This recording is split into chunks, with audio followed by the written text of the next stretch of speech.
चारों तरफ अंधेरा था और मशालों की हल्की रोशनी में सिर्फ मौत नाच रही थी। मेरा नाम रयोगा गौरीकी है और 38 साल की उम्र में आज मेरी जिंदगी का आखिरी दिन था। उस कमीने चेयरमैन ओगावारा ने मुझे इस खतरनाक मिशन पर भेजा था। उसने वादा किया था कि अगर मैं सफल रहा तो मुझे बहुत बड़ा इनाम मिलेगा, पर अब समझ आ रहा था कि वो इनाम नहीं बल्कि मेरे लिए बिछाया गया एक जाल था। मैं यहाँ तड़प रहा था, मेरा शरीर जख्मों से भरा था और खून फर्श पर किसी ठंडे पानी की तरह बह रहा था। मेरे सामने एक विशाल और खूंखार दैत्य खड़ा था। उसने मुझे लगभग बीच से फाड़ दिया था। दर्द इतना था कि मेरी चीखें भी साथ छोड़ रही थी। मुझे लगा था कि मैं बस एक मोहरा बनकर रह गया हूँ जिसे इस्तेमाल करके फेंक दिया गया, पर मैं हार मानने वालों में से नहीं था। मैं चिल्लाया कि मैं इस तरह किसी कुत्ते की मौत नहीं मरूंगा। तभी उस सन्नाटे में एक अजीब सी आवाज गूंजी। वो आवाज किसी इंसान की नहीं थी। मुझे इन जादुई हथियारों और अजीब शक्तियों की आवाजें हमेशा से सुनाई देती थी, पर ये कुछ अलग था। उस आवाज ने मुझसे पूछा कि क्या मुझे वो सुनाई दे रहा है। मैंने अपनी पूरी ताकत बटोरी और कहा कि मुझे तुम्हारी आवाज साफ सुनाई दे रही है। मुझे नहीं पता कि तुम कौन से भगवान हो या क्या बला हो, पर अगर तुम यहीं कहीं हो तो इस सांप जैसे दैत्य का काम तमाम करो और मुझे यहाँ से बाहर निकालो। वो रहस्यमयी आवाज मुझ पर हंसने लगी। उसने मेरा मजाक उड़ाते हुए कहा कि मेरी हालत देखो, मेरा शरीर 2 हिस्सों में बंट चुका है। उसने कहा कि अगर वो उस दैत्य को मार भी दे तो भी मैं अपने पैरों पर चलकर बाहर नहीं जा पाऊंगा। क्या मैं रिंगते हुए बाहर जाने की सोच रहा था? वो आवाज मुझे याद दिला रही थी कि मेरा अंत कितना बुरा और दर्दनाक होने वाला है। उसने कहा कि मुझ में गजब का हुनर था, पर शायद मैं गलत समय पर पैदा हो गया और अब मेरी सारी काबिलियत इसी अंधेरी कोठरी में दफन हो जाएगी। मुझे अपनी किस्मत पर गुस्सा आ रहा था, पर शरीर पूरी तरह जवाब दे चुका था। वो आवाज मुझ पर हंस रही थी और कह रही थी कि मेरा अंत आ गया है, पर उसे क्या पता कि मेरे अंदर कितनी नफरत भरी है। मुझे गुस्सा आ रहा था। ये लोग मेरे बारे में कुछ नहीं जानते, फिर भी ऐसी बड़ी बड़ी बातें कर रहे हैं। क्या इन्हें लगता है कि मैं हार मान लूंगा? सच तो ये है कि मैं कभी ऐसी जिंदगी जीना ही नहीं चाहता था। चेयरमैन ओगावारा उस इंसान ने मुझे सिर्फ इस्तेमाल किया। मैंने खुद से वादा किया कि चाहे जो हो जाए मैं उस कमीने को जिंदा नहीं छोड़ूंगा। उसे उसकी औकात दिखाना अब मेरा एकमात्र मकसद था। तभी उस काली छाया में वो विशाल कौवा मेरे सामने आया। उसकी आंखों में एक अजीब सी चमक थी। उसने कहा, तुम में जो हुनर है उसे इस तरह खत्म करना वाकई दुख की बात होगी। मैं तुम्हें एक मौका देता हूँ, अगर तुम में दम है तो दुनिया के असली तख्त पर बैठकर दिखाओ। अचानक मेरे चारों तरफ एक तेज रोशनी फैल गई। जब मेरी आंखें खुली तो मैं किसी काल कोठरी में नहीं बल्कि एक मेज पर सिर रखे सोया हुआ था। मैंने घबराकर अपने हाथों को देखा। वो पुराने जख्म, वो खून सब गायब था। सबसे बड़ी हैरानी तो तब हुई जब मैंने अपने पैरों को छुआ। उस दैत्य ने मुझे लगभग बीच से फाड़ दिया था, पर अब मेरे पैर बिल्कुल सही सलामत थे। मुझे अपनी आंखों पर यकीन नहीं हो रहा था। क्या मैं सच में जिंदा हूँ या ये सब कोई सपना है? तभी मुझे किसी के चिल्लाने की आवाज आई। मैं एक पुलिस स्टेशन में था। मेरे सामने खड़ा ऑफिसर गुस्से में मुझ पर चिल्ला रहा था कि मैं अपना नाम क्यों नहीं बता रहा। वो कह रहा था कि उनके पास फालतू बैठने का समय नहीं है। अरे, पर मेरा ध्यान तो उस कौवे की बात पर था। क्या ये सब उस जादुई शक्ति का कमाल था? मुझे सब कुछ साफ साफ याद था। वो मौत का मंजर, वो धोखा। ऑफिसर बार बार मेरा नाम पूछ रहा था, पर मेरे दिमाग में बस एक ही बात चल रही थी कि आखिर ये चमत्कार हुआ कैसे। ऑफिसर अपनी ही धुन में बड़बड़ा रहा था कि नए साल की शुरुआत होते ही ये क्या मुसीबत गले पड़ गई। पर मेरा ध्यान तो उस तारीख पर अटक गया था जो सामने दीवार पर लिखी थी, 1 जनवरी साल 2025। मेरा सिर चकराने लगा। क्या साल 2025? इसका मतलब ये कोई पुनर्जन्म नहीं था। मैं 15 साल पीछे अपने अतीत में लौट आया था। यकीन करना मुश्किल था, पर यह हकीकत थी। मुझे उस जादुई कौवे की आवाज फिर से सुनाई दी जो मुझे असली राजा बनने की चुनौती दे रही थी। तभी मेरे सामने खड़ी वो औरत मुझ पर चीखने लगी। वो कह रही थी कि मैं पागलों की तरह हंस क्यों रहा हूँ और उसकी बात क्यों नहीं सुन रहा। उस औरत को देखकर मुझे अचानक सब याद आने लगा।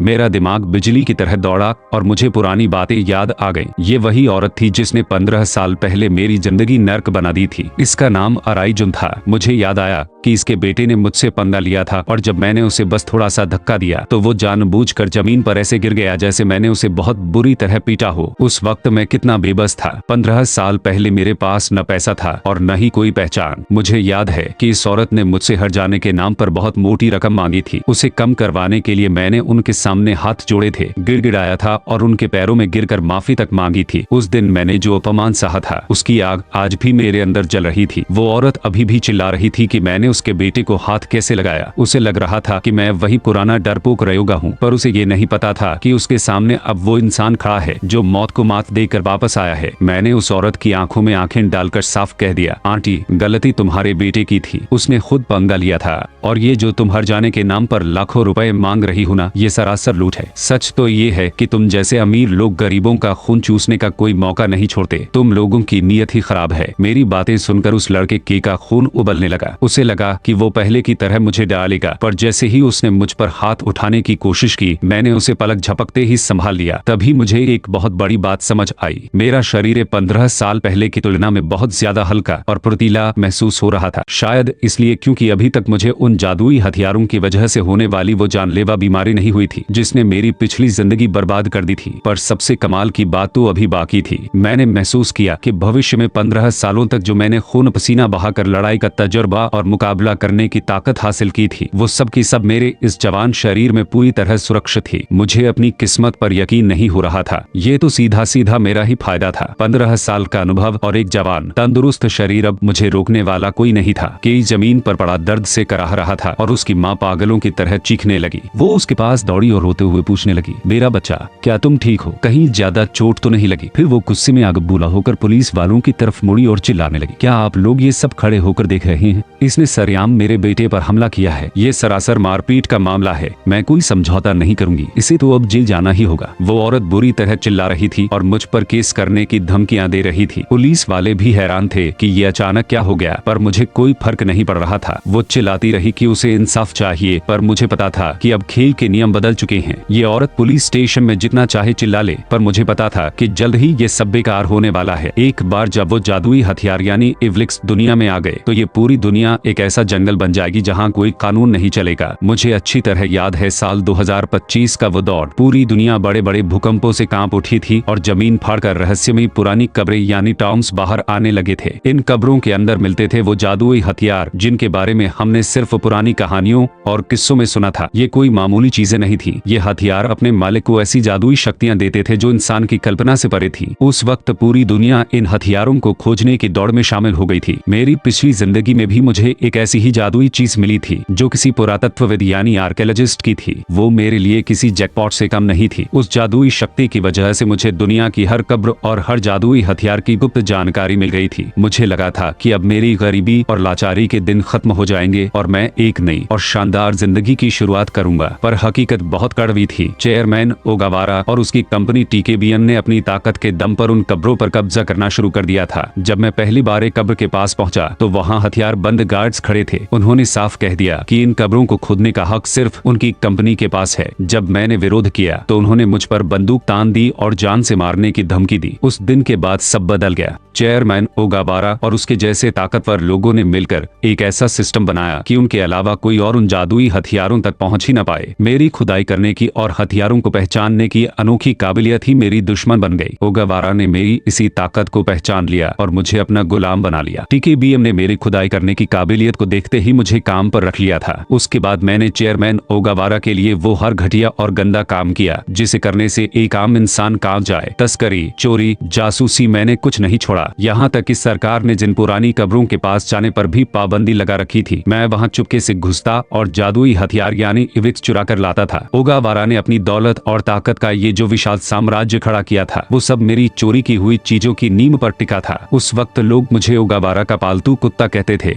वो मेरे मुंह पर मुझे कचरा और घटिया इंसान बुलाते थे। उनका कहना था कि अगर ओगावारा का साथ न हो तो मेरी कोई औकात नहीं है। मैंने अपनी बेइज्जती का हर घूंट पिया और सब कुछ चुपचाप सहता रहा क्योंकि मुझे लगा था कि यही मेरी तरक्की का रास्ता है। पर मेरी वफादारी का इनाम क्या मिला? एक खौफनाक जाल। ओगावारा ने मुझे मरने के लिए छोड़ दिया था, पर अब जब मैं वापस आ गया हूँ तो मुझे पता है कि बहुत जल्द ये दुनिया एक ऐसे जंगल में बदलने वाली है जहाँ सिर्फ ताकतवर ही जिंदा बचेगा। मेरी ताकत तो बढ़ गई है, पर इतने से काम नहीं चलेगा। मुझे इवलिक्स की खुदाई शुरू करने के लिए पैसों और सामान की जरूरत है। बिना तैयारी के मैं ओगावारा से नहीं जीत पाऊंगा। तभी अचानक मेरी आंखों के सामने हवा में कुछ नीले रंग के अक्षर चमकने लगे। मुझे लगा शायद मुझे कोई भ्रम हो रहा है, पर वो अक्षर बिल्कुल साफ थे। ऐसा जादू सिर्फ कोई जादुई हथियार ही कर सकता था। मैंने गुस्से में चिल्लाकर कहा, ऐ कौवे, बाहर निकल। मुझे पता है तू यहीं कहीं छिपकर मुझे देख रहा है। ये सब क्या तमाशा है? तभी मेरे सामने एक स्टेटस विंडो खुल गई। उसमें मेरा रैंक F दिखा रहा था और साथ ही एक नई शक्ति का नाम लिखा था, सर्च। कमाल है, उस कौवे ने मेरी जिंदगी को किसी वीडियो गेम की तरह बना दिया था। मुझे गुस्सा तो बहुत आया, पर अब इसी सिस्टम के जरिए मुझे अपनी नई शुरुआत करनी थी। मेरी जिंदगी कोई मजाक है या फिर कोई खेल? मेरी आंखों के सामने एक जादुई खिड़की खुल गई थी जिस पर लिखा था 4 हुनर यानी स्किल्स को सक्रिय करो। अब क्या मुझे अपनी जिंदगी में मिशन और क्वेस्ट भी पूरे करने होंगे? मैं हवा में हाथ पैर मारते हुए बड़बड़ा रहा था तो पुलिस वाले ने मुझे डांटते हुए चुप रहने को कहा। तभी मुझे एक बात समझ आई, ये जादुई खिड़की सिर्फ मुझे ही दिखाई दे रही है। अचानक मुझे अपने आसपास की चीजें कुछ अलग तरह से दिखने लगी। 1 मीटर के दायरे में जो कुछ भी था वो मुझे साफ साफ नजर आ रहा था। ये वही आर्कियोलॉजिस्ट वाली जादुई शक्ति थी जो मुझे पिछली जिंदगी में मिली थी। कमाल की बात तो ये थी कि मेरे पास वो जादुई चीज अब हाथ में नहीं थी, फिर भी उसकी शक्ति मेरे अंदर बची हुई थी। अब ये सब मेरे स्टेटस विंडो पर दिखाई देने वाला था। 4 में से 1 स्किल चालू हो चुकी है। इसका मतलब था कि अभी 3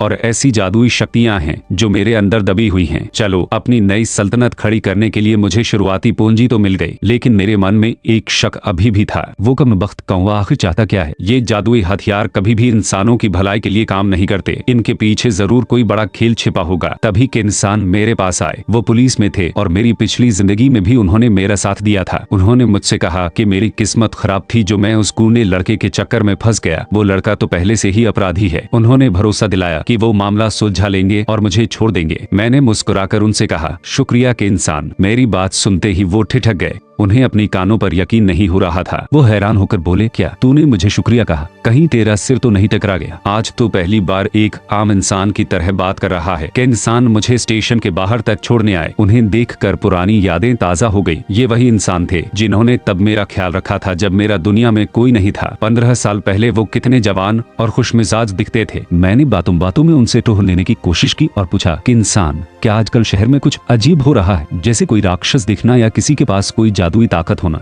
वो मुझे ऐसे देखने लगे जैसे मेरा दिमाग सटक गया हो। हंसते हुए बोले, अरे क्या बकवास कर रहा है? अगर तुझे ऐसी कहानियां सुननी है तो किसी तांत्रिक के पास जा। हाँ, मेरी बीवी के पास जरूर कोई जादुई ताकत है, क्योंकि मेरा छिपाया हुआ सारा पैसा वो पल भर में ढूंढ लेती है। उनकी मजाकिया बातों से मुझे एक बात साफ हो गई कि अभी दुनिया को जादुई हथियारों यानी इवलिक्स के बारे में कुछ नहीं पता था। कब्रें तो बननी शुरू हो गई थी, पर उनका इस्तेमाल करना अभी किसी को नहीं आता था। मेरे पास भविष्य का ज्ञान था और इस वक्त यही मेरा सबसे बड़ा मौका था। पर एक बहुत बड़ी समस्या मेरे सामने खड़ी थी, पैसा। मुझे पता था कि सबसे शुरुआती और शक्तिशाली इवलिक्स इस वक्त यूरोप और अमेरिका की कब्रों में दबे हुए थे। वहाँ पहुँचने के लिए हवाई जहाज की टिकट चाहिए थी और मेरी जेब बिल्कुल खाली थी। मैं सड़क पर चल ही रहा था कि अचानक पीछे से एक भारी आवाज आई, ऐ गौरी की रयोगा, तू काम धाम छोड़कर यहाँ कहाँ आवारागर्दी कर रहा है? मैंने पीछे मुड़कर देखा और मेरे चेहरे पर एक खतरनाक मुस्कान आ गई। मिल गया मेरा खजाना। मेरे सामने अराइकी खड़ा था। ये वही गुंडा और स्मगलर था जिसने अपनी पहुंच का इस्तेमाल करके पिछली जिंदगी में मुझे बहुत जलील किया था। अराइकी अपनी बहन अराइजुन के साथ मिलकर एक छोटी सी आर्ट गैलरी चलाता है, पर असल में ये इस शहर का एक मामूली गुंडा है। 15 साल पहले जब मुझे पैसों की सख्त जरूरत थी तब मैंने इनके यहाँ काम किया था। उन दिनों मैं इनके सामने एक लाचार कुत्ते की तरह रहता था। उनकी गालियाँ और मार सिर्फ इसलिए सहता था ताकि चंद रुपए कमा सकूं। पर आज वो फिर अपनी पुरानी अकड़ दिखा रहा था। वो मेरे सामने खड़ा होकर चिल्लाया, तू जवाब क्यों नहीं दे रहा बे? लगता है तुझे फिर से मार खानी है। उसे लगा कि एक मुक्का मारते ही मैं पहले की तरह उसके पैरों में गिर जाऊंगा, पर जैसे ही उसने हाथ उठाया मैंने उसे पलक झपकते ही धूल चटा दी। मैंने उसकी आंखों में देखकर ठंडे लहजे में कहा, बहुत हो गया, जाकर अपनी बॉस यानी अपनी बहन को बोल देना कि मैं काम छोड़ रहा हूँ। मेरा जितना भी पिछला पैसा बचा है और मेरा हर्जाना सब चुपचाप पहुँचा देना। मेरी ये हिम्मत देखकर के का दिमाग घूम गया। उसे अपनी आंखों पर यकीन नहीं हो रहा था। उसने अपने गुंडों को इशारा किया, देख क्या रहे हो? सबके सब एक साथ इस पर टूट पड़ो। अगले ही पल वहाँ चीख पुकार मच गई। मैं इतनी तेजी से आगे बढ़ा कि उन्हें मेरी परछाई तक नहीं दिखी। किसी की आंखें फोड़ी तो किसी की नाक पर ऐसा वार किया कि हड्डियां चटकने की आवाज साफ सुनाई दी। वो गुंडे जमीन पर पड़े तड़प रहे थे और सोच रहे थे कि ये वही रयोगा है जो कभी मार खाकर चुप रहता था। मैंने उनकी हालत देखकर मन ही मन सोचा, ये वही ताकत है जो मैंने भविष्य के उन 15 सालों में खून पसीना बहाकर कमाई है। हालांकि ये जवान शरीर अभी उतना मजबूत नहीं हुआ है जितना मुझे चाहिए, पर इन जैसे कचरा लोगों को सबक सिखाने के लिए इतना ही काफी था। के को अपनी हार बर्दाश्त नहीं हुई। उसने गुस्से में पागल होकर अपनी तलवार निकाल ली। उसके गुंडे डर के मारे चिल्ला रहे थे, भाई तलवार मत निकालो, अगर इसे कुछ हो गया तो पुलिस का लफड़ा हो जाएगा। पर के अब अपनी सुध बुध खो चुका था। के ने जैसे ही वो तलवार निकाली, मेरी आंखें फटी की फटी रह गईं। वो कोई मामूली तलवार नहीं थी, वो एक इवलिक यानी जादुई हथियार था। मुझे ताज्जुब हुआ कि इस मामूली सड़क छाप गुंडे के पास ये कहां से आया। वैसे ये नामुमकिन भी नहीं था, क्योंकि कभी कभी कुछ इवलिक्स कब्रों से बाहर निकलकर इंसानों के बीच पहुंच जाते हैं और उन्हें अपना गुलाम बना लेते हैं। के ने पूरी ताकत से मुझ पर वार किया, पर उसकी हर हरकत मेरे लिए धीमी पड़ गई थी। मैंने बड़ी आसानी से उसे चकमा दिया और बिजली की फुर्ती से उसके हाथ से वो तलवार छीन ली। के हक्का बक्का रह गया। मैंने उसकी आंखों में देखकर ठंडे लहजे में कहा, ये अब मेरा हुआ। और सुन, जादुई हथियार ऐसे नहीं बल्कि ऐसे चलाए जाते हैं। मैंने जैसे ही उस तलवार को सही तरीके से घुमाया, उसकी जादुई चमक ने के और उसके गुंडों की रूह कपा दी। वो सब के सब जमीन पर ढेर हो चुके थे। के की हालत अब वैसी ही थी जैसी 15 साल पहले मेरी हुआ करती थी, बेबस और डरा हुआ। मैंने उससे उसके बैंक का पासबुक, सारा कैश और वो पुरानी बुद्ध की मूर्ति छीन ली जो उसने तस्करी के लिए रखी थी। बाद में के ने रोते हुए अपनी बहन अराइजुन को फोन किया। जन आग बुला हो रही थी। के कांपते हुए बोला, दीदी वो रयोगा नहीं था, वो कोई और ही था। उसकी रफ्तार, उसके लड़ने का तरीका सब बदल चुका था। उसने मेरा सब कुछ लूट लिया। जुन चिल्ला रही थी कि उसकी मूर्ति और पैसे वापस लाओ, पर के की हिम्मत जवाब दे चुकी थी। मैं उस बुद्ध की मूर्ति को लेकर कुछ दुकानदारों के पास गया, पर सबने उसे कचरा बताया। एक ने तो यहाँ तक कह दिया कि ये 5000 रुपए की भी नहीं है, इसे फेंक देना ही बेहतर है। पर मुझे पता था कि के जैसा लालची आदमी किसी बेकार चीज के लिए इतना परेशान नहीं होगा। तभी मैंने अपनी सर्च स्किल का इस्तेमाल किया और जो दिखा उसे देखकर मैं दंग रह गया। मूर्ति के अंदर एक अजीब सा नशीला पदार्थ छिपा हुआ था। तो ये था राय खानदान का असली काला धंधा। मेरे पास अब उन्हें हमेशा के लिए खत्म करने का सबसे बड़ा सबूत था। मैंने तुरंत फोन निकाला और अपने दोस्त के इंसान को मिला दिया। हेलो के इंसान, मैं रयोगा बोल रहा हूँ। मेरे पास आपके लिए एक ऐसी खबर है जो अराय खानदान की जड़ें हिला देगी। अराइजुन उस वक्त फोन पर किसी से माफी मांग रही थी, शायद अपने किसी बड़े बॉस से। वो काफी डरी हुई लग रही थी। तभी के इंसान पुलिस की पूरी टीम के साथ उसके दफ्तर में घुस गए। जुन हड़बड़ा गई। उसने फोन काटा और चिल्लाते हुए पूछा, ये क्या बदतमीजी है। मैं एक जरूरी फोन पर थी। के इंसान ने बिना वक्त बर्बाद किए साफ लफ्जों में कहा, अराइजुन, तुम पर नशीले पदार्थों की तस्करी का आरोप है। हमें खबर मिली है कि तुमने अपना सारा माल गोदामों में छिपा कर रखा है। जुन ने फौरन मासूम बनने का नाटक शुरू कर दिया। वो बड़ी सफाई से झूठ बोलते हुए बोली, ड्रग्स? आप क्या बात कर रहे हैं? हमारा तो कला के नमूनों का कारोबार है, हम शरीफ लोग हैं। पर के इंसान को चकमा देना अब मुमकिन नहीं था। उन्होंने उसे बताया कि पुलिस को चिबा वाले गोदाम का पता चल चुका है। जुन के चेहरे का रंग उड़ गया, पर उसे अभी भी अपनी तिजोरियों और कमरों के डिजिटल ताले पर भरोसा था। उसने मन ही मन सोचा कि उन कमरों के गुप्त कोड यानी पासवर्ड सिर्फ उसे पता है। पर तभी के इंसान के वायरलेस पर मैसेज आया कि गोदाम की 600 कलाकृतियों की जांच हो चुकी है और उन सब में ड्रग्स मिला है। पुलिस ने सारे कमरे खोल दिए थे। जुन पागलों की तरह चिल्लाई, ये नामुमकिन है, हर कमरे का पासवर्ड अलग था। तुम लोगों ने उन्हें खोला कैसे? तभी मैंने उसे फोन मिलाया।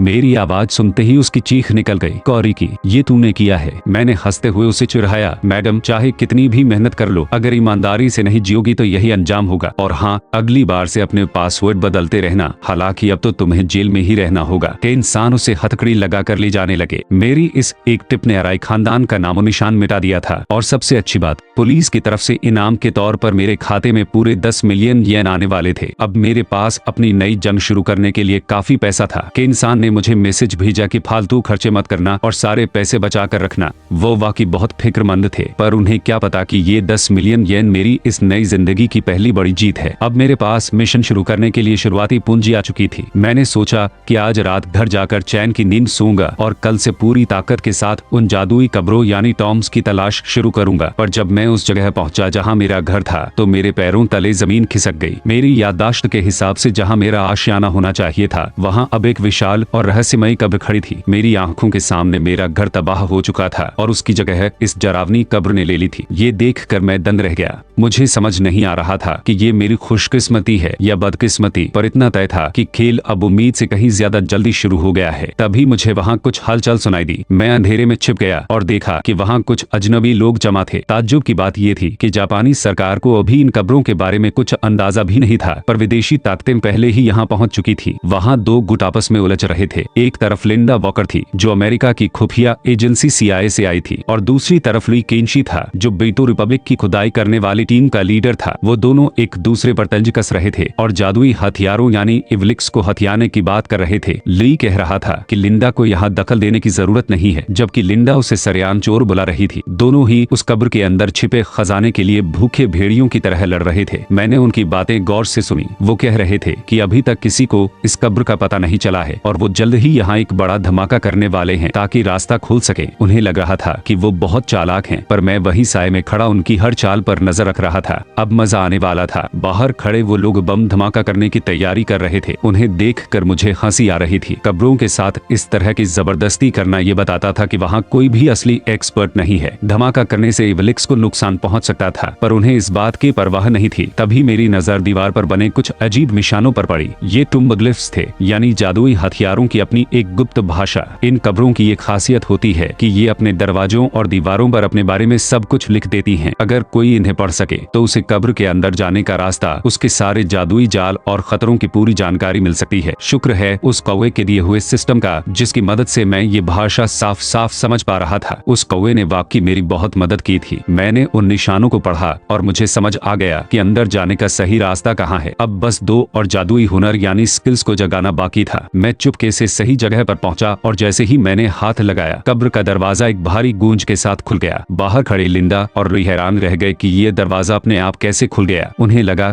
कि शायद उनकी मशीनें काम कर गई, पर उन्हें क्या पता था कि मैं उनसे पहले ही बाजी मार चुका हूँ। मैं बिना वक्त गंवाए अंदर चला गया। चारों तरफ सन्नाटा था, पर जादुई जाल हर तरफ बिछे थे। मैं उन निशानों की मदद से बचता हुआ गुफा के सबसे आखिरी हिस्से में पहुंच गया। वहां पानी का एक बड़ा तालाब था। जैसे ही मैं किनारे पर खड़ा हुआ, पानी में हलचल हुई और एक विशाल नीला सहान बाहर निकला। वो इस कब्र का रक्षक था। उसने अपनी भारी और गूंजती हुई आवाज में पूछा, अब कौन है जो इस तालाब में चीजें गिराकर मुझे परेशान कर रहा है? शायद उसे लगा था कि मैं भी किसी पुराने किस्से की तरह वहाँ अपनी कुल्हाड़ी ढूंढने आया हूँ। मैंने लापरवाही से अपना हाथ हिलाया और कहा, अरे ओ रक्षक, मैं यहाँ खड़ा हूँ, क्या तुझे दिखाई नहीं दे रहा? आंखों की जांच करवा ले। मेरी बात सुनकर वो सहान गुस्से से फुफकारने लगा। उसे अंदाजा भी नहीं था कि उसका सामना किससे हुआ है। उस विशाल सांप ने अपनी चाल चली। उसने मेरे सामने 2 तलवारें रखी, एक सोने की और दूसरी चांदी की। फिर उसने वही पुराना सवाल पूछा, इनमें से तुम्हारी कौन सी है? मैं मन ही मन हंसा। ये तो वही पुरानी कहानी थी, लालची लकड़हारा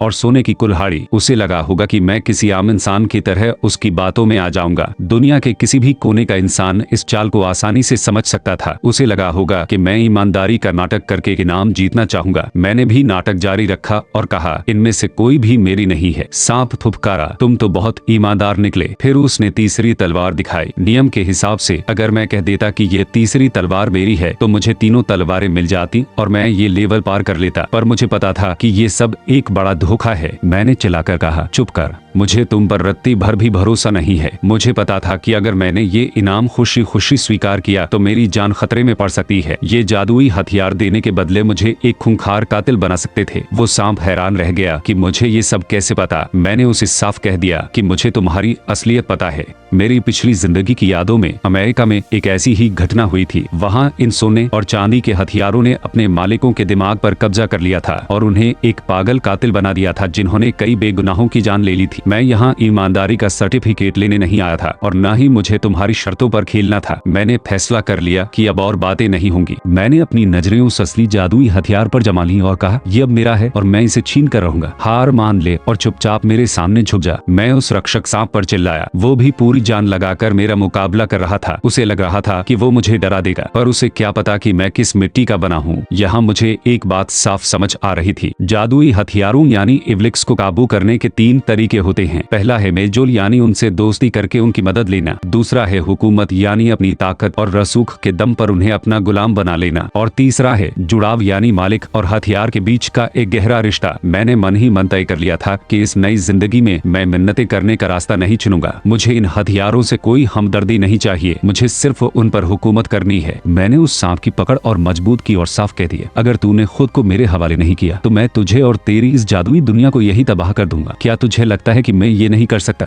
सांप की फुफकार अब डर में बदलने लगी थी। आखिरकार उसे मेरे आगे घुटने टेकने ही पड़े। काफी मशक्कत के बाद आखिरकार वो जादुई हथियार मेरे वश में आ गया। मेरे हाथ में एक चमकती हुई शानदार सुनहरी कुल्हाड़ी थी। क्या गजब की चीज थी। तभी मेरे सामने सिस्टम की नीली खिड़की फिर से चमकी। मुझे खबर मिली कि कब्र खुदाई यानी टॉम्ब एक्सक्वेशन की जादुई स्किल भी अब सक्रिय हो चुकी है। यानी अब 4 में से 3 बुनियादी शक्तियां मेरे पास थीं। बस एक और स्किल अनलॉक करनी थी और फिर मेरा पहला बड़ा मिशन पूरा हो जाता। पर तभी सिस्टम ने मुझे एक नया टाइटल यानी उपाधि दी, इवलिक्स को धमकाने वाला नीच इंसान। क्या धमकाने वाला? वो कमबख्त कौवा वाकई मेरा मजाक उड़ा रहा था। उसे लगा कि वो मुझे चिढ़ा सकता है, पर मुझे इन फालतू फालतू नामों से कोई फर्क नहीं पड़ता। मेरा काम हो चुका था। अब मैं अपनी अगली मंजिल पर पहुंच चुका था। मेरे सामने वही तालाब था जिसके बारे में मैंने भविष्य में सुना था। सब कुछ वैसा ही था जैसा मैंने सोचा था। मैंने गहरी सांस ली और तालाब की तरफ देखते हुए कहा, चलो अब बाहर आ जाओ, वक्त आ गया है। तालाब के किनारे खड़े वो बेवकूफ अब भी माथापच्ची कर रहे थे। लुई केंशी पागलों की तरह पानी में कुछ चीजें फेंक रहा था, क्योंकि किसी भविष्यवक्ता ने उसे कहा था कि जादुई हथियार यानी इवलिक को जगाने का यही तरीका है। मुझे उन्हें देखकर हंसी आ रही थी। बेचारों को अंदाजा भी नहीं था कि उन्हें गुमराह किया जा रहा है। लिंडा को भी शक होने लगा था कि बेंटो रिपब्लिक के पास कोई ऐसा इंसान है जो भविष्य देख सकता है। पर इससे पहले कि वो कुछ समझ पाते, अचानक एक जोरदार भूकंप आया। पूरी गुफा कांपने लगी और पत्थर गिरने लगे। मामला वाकई बहुत बिगड़ गया था और वहां से निकलना ही एकमात्र रास्ता बचा था। दूसरी तरफ शहर में अराई खानदान के गुंडों की हालत पतली हो गई थी। उनकी मालकिन जुन पकड़ी जा चुकी थी और उनका पूरा धंधा चौपट हो गया था। वो सब अब सड़क पर आ चुके थे और उनके पास फूटी कौड़ी भी नहीं बची थी। वो गुस्से में चिल्ला रहे थे कि ये सब उस रयोगा की वजह से हुआ है और वो उसे छोड़ेंगे नहीं। तभी उनका बड़ा लीडर कुरेहान नोबोरू सामने आया। वो खुद को बहुत बड़ा सूरमा समझता था। उसने कसम खाई कि वो रयोगा से पाई पाई का हिसाब चुकता करेगा। उसे लग रहा था कि वो बहुत ताकतवर है, पर उसे ये नहीं पता था कि उसका सामना किससे होने वाला है। मैंने उसी वक्त अराई के को फोन मिलाया। वो फोन उठाने में थोड़ा लेट हो गया तो मैंने उसे वही झाड़ दिया। मैंने साफ कह दिया, अगर अपनी जान प्यारी है तो तमीज से बात करना सीख ले। मैंने उसे डराकर अपने काबू में कर लिया और उसे एक नया काम सौंपा। अब ये गुंडे मेरे इशारों पर नाचने वाले थे। उधर लुई के आकाओं को खबर मिली कि उनका मिशन बुरी तरह फेल हो गया है। सबसे अजीब बात यह थी कि उनके भविष्यवक्ता ने इस हार की भविष्यवाणी पहले ही कर दी थी। उन्हें अब समझ आ रहा था कि कोई और है जो उनके हर कदम पर नजर रखे हुए है और उनकी चालें उनसे बेहतर जानता है। वो इंसान कोई और नहीं, मैं था। बेंटो रिपब्लिक के आकाओं को अब पसीना आ रहा था। उन्हें बाद में पता चला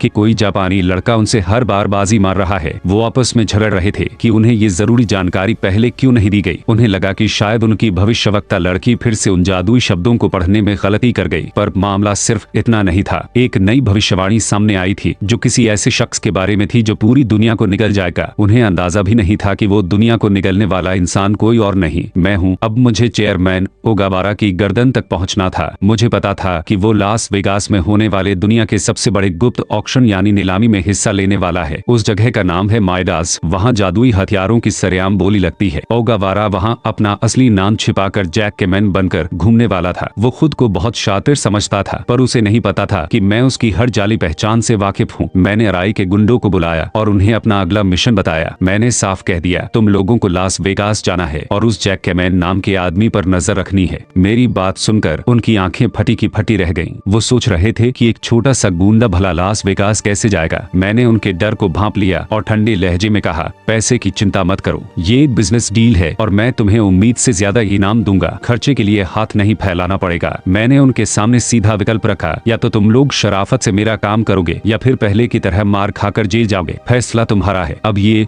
गुंडे मेरे मोहरे बन चुके थे और मेरा अगला खेल 7 समंदर पार लास वेगास में शुरू होने वाला था। पैसों का इंतजाम तो हो चुका था और अब वक्त था असली खेल शुरू करने का। मैंने अपनी जरूरत की सारी चीजें तैयार कर ली थी। अब मेरा अगला मकसद था उन जादुई हथियारों यानी इवलिक्स का शिकार करना जो दुनिया के अलग अलग कोनों में दबे पड़े थे। मुझे अच्छी तरह याद था कि इन कब्रों के पहली बार सामने आने से पहले दुनिया में कैसी अजीब घटनाएं हो रही थी। पिछली जिंदगी की यादें मेरे दिमाग में किसी फिल्म की तरह चल रही थी। मुझे याद आया कि फुकुओका शहर में एक ऐसा शख्स था जो किसी पुराने जादुई हथियार का इस्तेमाल करता था। तभी मेरी नजर अचानक भीड़ में एक आदमी पर पड़ी। कमाल है, इस बेवकूफ के पास एक इवलिक था और ये उसकी जादुई चमक यानी ओरा को छिपाने की कोशिश भी नहीं कर रहा था। इवलिक की दुनिया में इतनी बड़ी लापरवाही का मतलब है अपनी मौत को दावत देना। मुझे अभी ये तो नहीं पता था कि उसके पास कौन सा हथियार है, पर मैंने फैसला कर लिया कि इसे तो मैं ही झटकूंगा। मैं जानबूझकर उससे जा टकराया। जैसे ही हम टकराए उसकी ड्रिंक उसके महंगे कपड़ों पर गिर गई। वो मुझ पर चिल्लाने लगा, क्या अंधा है, देखकर नहीं चल सकता क्या? उसने अकड़ दिखाते हुए मुझसे कपड़ों की सफाई के पैसे मांगे। वो कह रहा था कि उसे अंदाजा भी नहीं कि उसके कपड़े कितने कीमती हैं। मैंने मासूम बनते हुए हाथ जोड़ लिए और कहा, भाई साहब माफ कर दीजिए, मेरे पास तो फूटी कौड़ी भी नहीं है और वैसे भी आपके कपड़े इतने भी कीमती नहीं लग रहे जितना आप शोर मचा रहे हैं। मेरी बात सुनकर उसका खून उबलने लगा, पर मेरा काम तो हो चुका था। मैंने बड़ी सफाई से उसकी जेब से उसका आईडी कार्ड निकाल लिया था। मैंने उसे वो कार्ड वापस करते हुए कहा, अरे शायद ये आपका गिर गया था। उस वक्त मेरे चेहरे पर एक शातिर मुस्कान थी। उसे अंदाजा भी नहीं था कि मैंने उसका क्या कीमती सामान उड़ा लिया है। मेरा यहाँ होना एक राज था और मैं नहीं चाहता था कि किसी को भी भनक लगे कि रयोगा वापस आ चुका है। तभी अचानक जमीन जोर जोर से कांपने लगी। लोग डर के मारे यहाँ वहाँ भागने लगे। मैं समझ गया कि ये कोई मामूली भूकंप नहीं है, ये वही कुदरती इशारा था जिसका मुझे इंतजार था। जमीन को फाड़कर एक नई कब्र बाहर निकलने वाली थी। अब वक्त आ गया था दुनिया को ये बताने कि असली शिकारी वापस आ गया है। सब कुछ बिल्कुल वैसा ही हो रहा था जैसा मैंने सोचा था। भूकंप के झटके और जमीन का फटना साफ इशारा था कि एक नई कब्र यानी टॉम अब बाहर आने वाली है। उधर मेरे दुश्मनों के बीच हड़कंप मचा हुआ था। उनके भविष्यवक्ता ने साफ कह दिया था कि जिस जापानी लड़के ने उनके इवलिक्स चुराए हैं वो उनके बिल्कुल करीब है। यहाँ तक कि उस भविष्यवक्ता ने उन्हें शराब यानी साके से सावधान रहने की चेतावनी भी दी थी। उन बेचारों को क्या पता कि मैंने जानबूझकर उनसे टकराकर वो ड्रिंक गिराई थी ताकि उनका ध्यान भटका सकूं और उनकी पहचान जान सकूं। ली और उसकी टीम को अब समझ आ गया था कि मैं ही वो इंसान हूँ जिसकी भविष्यवाणी की गई थी, पर उनके पास अब सोचने का वक्त नहीं था क्योंकि हमारे सामने एक बहुत ही भयानक मंजर उभर रहा था। ये कब्र किसी आम जादुई हथियार की नहीं थी, ये टूटी हुई तलवारों का एक कब्रिस्तान था जो साफ बता रहा था कि हम मुरामासा की कब्र के सामने खड़े हैं। मुरामासा नाम सुनते ही रूह कांप जाती है। ये पुराने जमाने के एक मशहूर तलवारबाज और लोहार का नाम था। उसकी बनाई तलवारें अपनी बेमिसाल धार के लिए पूरी दुनिया में मशहूर थी, पर उनके पीछे एक खौफनाक श्राप छिपा था। कहते हैं कि मुरामासा की तलवारों ने उसके अपने ही परिवार का खात्मा कर दिया था, दादा, पिता और यहाँ तक कि उसके बेटे को भी उन्हीं तलवारों ने मौत के घाट उतार दिया था। ये एक ऐसी श्रापित तलवार थी जिसने पूरे खानदान का खून पिया था और अब हम उसी के इलाके में थे। मुरामासा की ये कब्र इंसानों के लिए सबसे ज्यादा खतरनाक मानी जाती है क्योंकि ये यहाँ आने वाले हर इंसान को अपना दुश्मन समझती है और सिर्फ खून मांगती है। खेल अब खतरनाक मोड़ पर पहुंच चुका था और मौत का ये तांडव बस शुरू ही हुआ था। मुरामासा, मैं आ रहा हूँ, बस थोड़ा इंतजार कर। मुझे पता था कि समय कम है और मुझे जल्द से जल्द ये खेल खत्म करना होगा, पर धत तेरे की ये कब्र तो किसी भूल भुलैया जैसी थी और उम्मीद से कहीं ज्यादा विशाल थी। मैंने अपनी सुनहरी कुल्हाड़ी की जादुई शक्ति का इस्तेमाल करके मुरामासा की सही लोकेशन पता करने की कोशिश की, पर साला ये जगह इतनी बड़ी थी कि कुछ समझ ही नहीं आ रहा था। मुझे अपनी गलती का एहसास हुआ। बिंटू रिपब्लिक के उन लोगों को पक्का पता था कि हथियार कहाँ छिपा है। काश मैंने चुपके से उनका पीछा किया होता तो अब तक मैं मुरामासा तक पहुँच चुका होता। अगर वो कमीने मुझसे पहले वहाँ पहुँच गए तो सब गुड़ गोबर हो जाएगा। तभी मेरी नजर एक स्कूल की लड़की पर पड़ी और मेरे होश उड़ गए। वो किसी इब्लिक के कब्जे में आ चुकी थी। उसके चेहरे पर वो जादुई नशा साफ दिख रहा था। ये बहुत खतरनाक था क्योंकि अगर उस लड़की ने अपनी तलवार से किसी को भी जरा सा जख्मी कर दिया तो वो दूसरा इंसान भी उसी की तरह जादुई हथियार का गुलाम बन जाएगा। अगर ऐसे पागलों की तादाद बढ़ गई तो पूरी दुनिया में कत्लेआम मच जाएगा। तभी मुझे उस कब्र का एक और खौफनाक राज समझ आया। यहाँ आगे बढ़ने के लिए एक पुल बनाने का तरीका बहुत ही घटिया था। इंसानों की बलि दो और रास्ता अपने आप बन जाएगा। मैंने एक गहरे गड्ढे में झांका जहाँ कुछ लोग बेबस पड़े थे। मैंने उनसे चिल्लाकर पूछा, क्या तुम्हें यहाँ गिराकर भागने वाला शख्स बिंटू रिपब्लिक का था? उन्होंने कांपते हुए जवाब दिया, हाँ। उसी ने अपनी भाषा में कोई अजीब सा गाना गाया और अचानक रास्ता खुल गया। फिर उसने हमें यहाँ नीचे धकेल दिया। अब मुझे सब समझ आ रहा था। उस लुई केंशी ने रास्ता बनाने के लिए इन मासूमों का इस्तेमाल किया था। खेल अब और भी गंदा हो चुका था और मुझे उस कमीने को सबक सिखाने के लिए और भी तेजी से आगे बढ़ना था। वो लोग इन मासूमों को यहाँ गड्ढे में गिराकर भाग गए थे, पर लुई को क्या पता कि मेरा खेल अभी खत्म नहीं हुआ है। अगर वो अभी यहीं कहीं है तो मेरे पास उसे पकड़ने का एक आखिरी मौका था। मैंने अपनी कलाई पर बंधी उस रस्सी वाली जादुई चूड़ी यानी ब्रेसलेट की तरफ देखा। अब वक्त था इसकी शक्ति आजमाने का। अचानक वो ब्रेसलेट तेजी से चमकने लगा। ये कोई मामूली रस्सी नहीं थी, ये सूरज और चांद वाले भाइयों की उस जादुई लोककथा से जुड़ी थी जो सदियों से सुनाई जा रही है। वो कहानी जहाँ एक भूखा बाघ माँ से चावल के केक यानी मोची मांगता है और अंत में दो भाइयों को बचाने के लिए आसमान से यही जादुई रस्सी नीचे आई थी। जैसे ही मैंने इस इब्लिक की शक्ति को महसूस किया, मेरी आंखों के सामने सिस्टम की खिड़की चमक उठी। बधाई हो,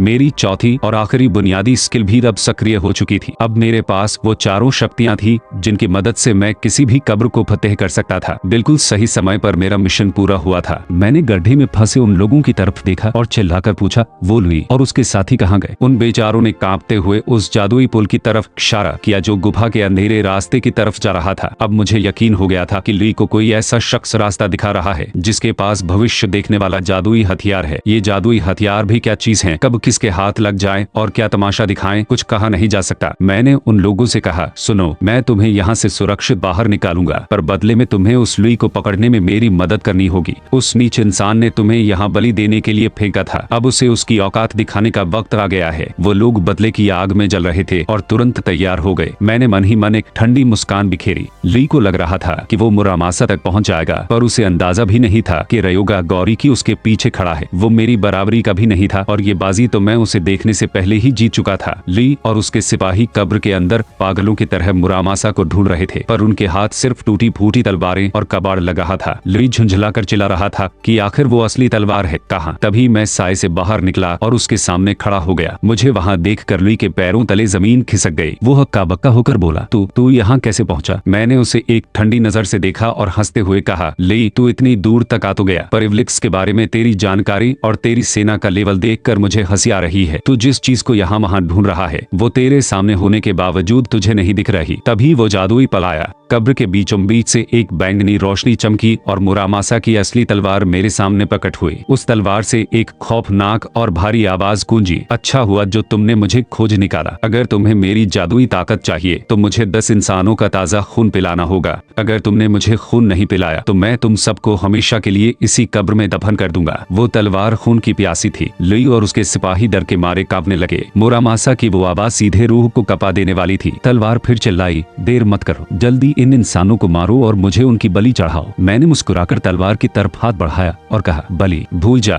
मैं यहाँ तेरी शर्तें मानने नहीं आया हूँ। लुई चिल्लाया, रयोगा ये तू क्या कर रहा है? इसे खून दे वरना हम सब मारे जाएंगे। मैंने उसकी बात अनसुनी कर दी और अपनी हुकूमत यानी डोमिनेंस वाली शक्ति का इस्तेमाल किया। मैंने मुरामासा की आंखों में आंखें डालकर कहा, सुन, यहाँ इम्तिहान मेरा नहीं बल्कि तेरा है। मैं तुझे खून पिलाकर नहीं बल्कि अपनी ताकत के दम पर अपना गुलाम बनाऊंगा। मुरामासा की वो खौफनाक ऊर्जा मेरी शक्ति के सामने फीकी पड़ने लगी। वो तलवार मेरे काबू में आने के लिए तड़प उठी और आखिरकार उसे मेरे सामने झुकना ही पड़ा। मैंने मुरामासा को अपने हाथ में लिया और उसकी पूरी जादुई शक्ति अब मेरी थी। ली और उसके सिपाही अब मेरे सामने गिड़गिड़ा रहे थे। मैंने उन मासूमों को जिन्हें मैं बचाकर लाया था धीरे धीरे बाहर निकलने में मदद की। ली पागलों की तरह भागने की कोशिश कर रहा था पर अब उसकी कोई औकात नहीं बची थी। मैंने उसे वही उसके कबाड़ के साथ छोड़ दिया। ये बाजी मैं जीत चुका था। ली को लग रहा था कि वो मुझे अपनी चिकनी चुपड़ी बातों से फुसला लेगा। उसने मुझे अपनी टीम में शामिल होने का एक शानदार ऑफर दिया। उसने वादा किया कि मुझे मोटी सैलरी मिलेगी और उनके पास मिराई जैसा शक्तिशाली जादुई हथियार है जो भविष्य देख सकता है। पर मैं कोई नौसिखिया नहीं था। मुझे अच्छी तरह पता था कि मिराई जैसा इवलिक्स सिर्फ अपने असली मालिक के इशारों पर चलता है और सासाकी युका के अलावा उसे कोई और इस्तेमाल नहीं कर सकता। जब मैंने उसे ये बात याद दिलाई तो लुई ने एक ऐसी बात कही जिसने मेरे शक को यकीन में बदल दिया। उसने बड़े गर्व से कहा कि एक ऐसी कंपनी है जो इस जादुई रुकावट को दूर कर सकती है और वो कंपनी हमारे मिशन में पूरा साथ देगी। जब उसने TKBM का नाम लिया तो मेरी मुट्ठियां खींच गई। तो ये था सारा माजरा। चेयरमैन ओगावारा के हाथ यहाँ तक फैले हुए थे।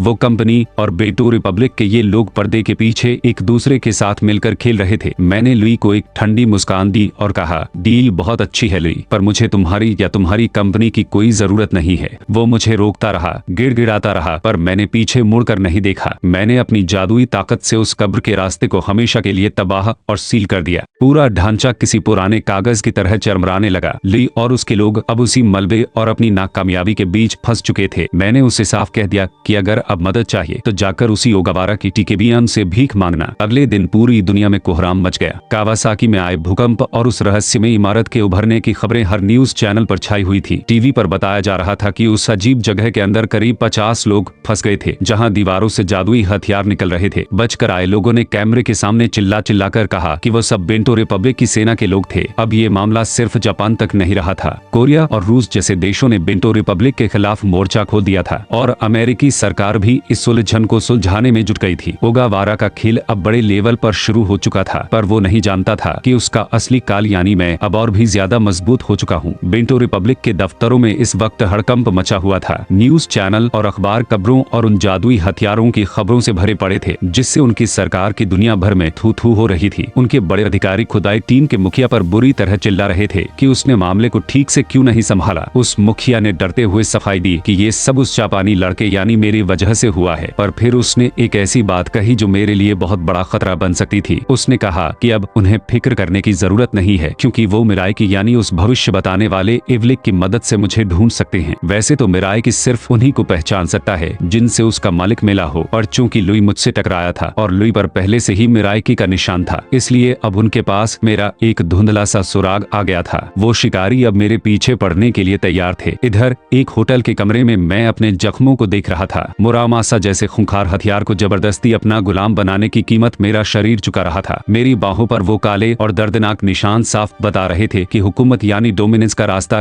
कितना खतरनाक है। अगर आप किसी ताकतवर इवलिक का इम्तिहान पूरा पूरा किए बिना उसे अपनी ताकत से दबाते हैं तो उसका जादुई जहर आपके शरीर को अंदर से जलाने लगता है। मुझे समझ आ गया था कि अगर मैं इसी तरह आगे बढ़ा तो मेरा शरीर ज्यादा दिन साथ नहीं देगा। तभी मेरे सामने सिस्टम की वो नीली खिड़की फिर से चमक उठी। मिशन पूरा होने के इनाम का वक्त आ गया था। मेरे सामने दो विकल्प रखे गए, हुकूमत का रास्ता या जुड़ाव का रास्ता। ये मेरी जिंदगी का सबसे बड़ा फैसला होने वाला था। एक रास्ता ताकत और डर का था और दूसरा उन जादुई शक्तियों के साथ तालमेल बिठाने का। मुझे पता था कि ओगावारा को हराने के लिए मुझे और भी ज्यादा शक्ति चाहिए, पर क्या मेरा शरीर उस शक्ति का बोझ सह पाएगा? लगता है ये सिस्टम अभी भी मुझे ठीक से समझ नहीं पाया है। मेरे सामने दो रास्ते थे, पर मेरे लिए चुनाव बिल्कुल साफ था। मैं किसी के साथ तालमेल बिठाने या किसी का दिल जीतने नहीं आया हूँ। मैंने बेझिझक हुकूमत का रास्ता यानी डोमिनेंस पाथ चुन लिया। मुझे लगा था कि ये चुनाव करते ही मुझे कोई बड़ा खजाना या जादुई संदूक मिलेगा, पर मेरे हाथ में बस एक छोटी सी सफेद गोली जैसा इवलिक आया। ये किसी कंचे या कड़वी दवा जैसा लग रहा था। सिस्टम का इशारा साफ था, इसे खाना होगा। मैंने एक पल के लिए सोचा कि अगर इसे खाकर मैं मर गया तो शायद मेरी किस्मत में यही लिखा था। मैंने उसे मुंह में डाल लिया तो स्वाद इतना कड़वा था कि मेरा पूरा गला जलने लगा। पर तभी कुछ अजीब हुआ। मेरी बाहों पर मुरमासा के वो काले निशान धीरे धीरे गायब होने लगे और दर्द भी खत्म हो गया। मुझे एक नई जादुई ताकत मिली, प्रतिरोध यानी रेजिस्टेंस। ये एक बहुत ही जबरदस्त हुनर था। अब जादुई हथियारों की वो जहरीली ऊर्जा मुझ पर बुरा असर नहीं डाल पाएगी। मैं समझ गया कि ये सब उस कौवे की ही चाल है। वो मुझे और भी ताकतवर बना रहा है, पर क्यों? क्या मुझे इतना फायदा पहुंचाने के पीछे उसका कोई अपना स्वार्थ छिपा है? तभी मुझे एहसास हुआ कि मिराइकी ने मुझे पूरी तरह ट्रैक कर लिया है। मिराइकी ये प्राचीन चीन के महान योद्धा शुगालियांग की लिखी हुई वो जादुई किताब है जो आने वाले कल का सच बता सकती है। इसकी कोई कब्र नहीं होती, ये खुद चलकर अपना मालिक चुनती है और इस बार इसने सासाकी युका को चुना है। बेंटो रिपब्लिक ने सासाकी की इस अनोखी ताकत को बहुत पहले ही पहचान लिया था। उन्होंने उसे अपनी टीम में शामिल करने के लिए जमीन आसमान एक कर दिया और उसे हर तरह की सुख सुविधा दी। वो चाहते थे कि सासाकी उनके लिए भविष्य देख सके, पर एक बहुत बड़ी समस्या थी। वो किताब बहुत ही कठिन और पुरानी भाषा में लिखी गई थी। बेचारी सासाकी पढ़ाई में इतनी अच्छी नहीं थी कि वो उन मुश्किल शब्दों का सही मतलब समझ सके। इसी कमजोरी की वजह से वो किताब उसके लिए एक वरदान नहीं बल्कि एक उलझन बन गई थी और मुझे पता था कि इसी बात का फायदा उठाकर मुझे सासाकी को ओगावारा के चंगुल से बचाना होगा। सासाकी युका उस जादुई किताब यानी मिराइकी की मालकिन तो बन गई थी, पर उसकी मुश्किलें खत्म नहीं हो रही थी। उसके साथ के लोग उसे बार बार दबाव दे रहे थे कि वो भविष्यवाणियां पढ़े, पर युका के लिए वो पुरानी भाषा किसी बुरे सपने जैसी थी। वो परेशान होकर कहने लगी कि ये शब्द इतने कठिन है कि इन्हें पढ़ते ही मेरा सिर चकराने लगता है। उसे समझ नहीं आ रहा था कि वो उन मुश्किल अक्षरों को कैसे समझे। हार मानकर उसके साथियों ने उसे एक नया और खतरनाक रास्ता दिखाया। उधर मैं हकाता के एक शानदार रेस्टोरेंट में बैठा सुशी का मजा ले रहा था। बाकी यहाँ का खाना लाजवाब था, पर मेरा दिमाग सिर्फ खाने में नहीं था। मुझे पता था कि दुश्मन अपनी चाल चल चुके हैं और बहुत जल्द वो मुझ पर हमला करेंगे। मैंने जानबूझकर सासाकी युका को उकसाने वाला काम किया था, क्योंकि मुझे पता था कि मिराइकी जैसा जादुई हथियार अपने मालिक को खतरे की सूचना जरूर देगा। मुझे बस उनके जाल में फंसने का नाटक करना था। दुश्मन भी कम नहीं थे। उन्होंने एक शातिर प्लान बनाया। उन्हें लगा कि मुझे सासाकी युका का चेहरा नहीं पता है, इसलिए उन्होंने उसे ही वेटर बनाकर मेरे कमरे में भेजने का फैसला किया। उनका मकसद था कि युका बस मुझसे नजरें मिला ले ताकि वो जादुई किताब मुझे पूरी तरह मार्क यानी चिन्हित कर ले। एक बार ये मार्किंग पूरी हो जाती तो मैं दुनिया के किसी भी कोने में छिप जाता, वो मुझे ढूंढ लेते। उनके लीडर ने युका को भरोसा दिया कि घबराने की बात नहीं है, वो उसकी हिफाजत करेंगे। तभी मेरे कमरे का दरवाजा खुला। सासाकी युका सुशी की ट्रे लेकर अंदर आई। वो दिखने में बहुत मासूम लग रही थी, पर मैं जानता था कि वो यहाँ क्यों आई है। उसने नर्वस होकर सुशी की प्लेट मेज पर रखी। मैंने उसकी आंखों में गहराई से देखा और मुस्कुराया। मुझे पक्का यकीन हो गया कि ये वही लड़की है जिसे पूरी दुनिया भविष्यवक्ता मानती है। खुद मिराइकी की मालकिन का मेरे पास चलकर आना उसकी बहुत बड़ी हिम्मत थी, या फिर उसकी किस्मत की सबसे बड़ी गलती। अब खेल वाकई दिलचस्प होने वाला था। बाहर खड़े उन जासूसों को लग रहा था कि सासाकी खतरे में है। जैसे ही मैंने अपनी जादुई तलवार की तरफ हाथ बढ़ाया, उनकी सांसें अटक गईं। मुझे साफ सुनाई दे रहा था कि वो कमरे के अंदर हमला करने की तैयारी कर रहे थे। वो गिनती गिन रहे थे 1-2। उन्हें लगा कि मैं सासाकी पर वार करने वाला हूँ, पर उन्हें क्या पता कि असली शिकारी कौन है। अंदर का नजारा ही कुछ और था। सासाकी युका अजीब सी भाषा में बड़बड़ा रही थी। शायद वो कोई सोशल मीडिया का कोड वर्ड था। मुझे लगा इस लड़की का दिमाग ठिकाने तो है। इस जानलेवा माहौल में भी ये फालतू की बातें कर रही थी, पर मेरे लिए ये सबसे बेहतरीन मौका था। बाहर बैठे एजेंटों को समझ ही नहीं आया कि कमरे के अंदर अचानक क्या हुआ। कैमरे और माइक्रोफोन सब ठप पड़ गए। मैंने बिजली की फुर्ती से युका को वहां से बाहर निकाला। बाहर निकलते ही मैंने थोड़ा नर्म रुख अपनाया और उससे कहा, छोड़ो इन सबको, चलो कहीं अच्छी जगह चलते हैं। वो घबरा गई थी, पर मैं जानता था कि वो भी इन मिलिट्री वालों से तंग आ चुकी है। मैंने उसे साफ कह दिया कि मुझे बहुत बुरा लगा ये देखकर कि वो लोग एक लड़की को अपनी गंदी लड़ाई में सबसे आगे खड़ा कर रहे हैं। युका की आंखों में हैरानी थी। उसने धीरे से कहा, क्या आप जानते हैं कि वो लोग मुझ पर 24 घंटे नजर रखते हैं? मैंने मुस्कुराकर कहा, हाँ थोड़ा बहुत तो जानता हूँ। अब वक्त है उन्हें थोड़ा परेशान करने का। हम दोनों मिलकर उन्हें अपनी उंगलियों पर नचाएंगे। युका को अब समझ आ गया था कि मैं उसे मारने नहीं आया हूँ। उसने मुझसे नजरें मिलाई और उसे लगा कि वो मेरा भविष्य पढ़ सकती है, पर तभी उसे याद आया कि वो अपनी जादुई किताब यानी मिराई की घर पर ही छोड़ आई है। मैंने कोई जोखिम नहीं लेना चाहता था। मैंने सख्ती से उसका मोबाइल मांगा। उसने हिचकिचाते हुए मना करने की कोशिश की, पर मैंने उसे डांटते हुए कहा, चुपचाप फोन मुझे दो। क्या तुम्हें लगता है कि मैं तुम्हारी असलियत नहीं जानता? मैंने उसका फोन जमीन पर पटक कर चकनाचूर कर दिया। अब ओगावारा के जासूस हमें कभी ट्रैक नहीं कर पाएंगे। अब सासाकी युका मेरी हिफाजत में थी और मेरा असली बदला अब शुरू होने वाला था।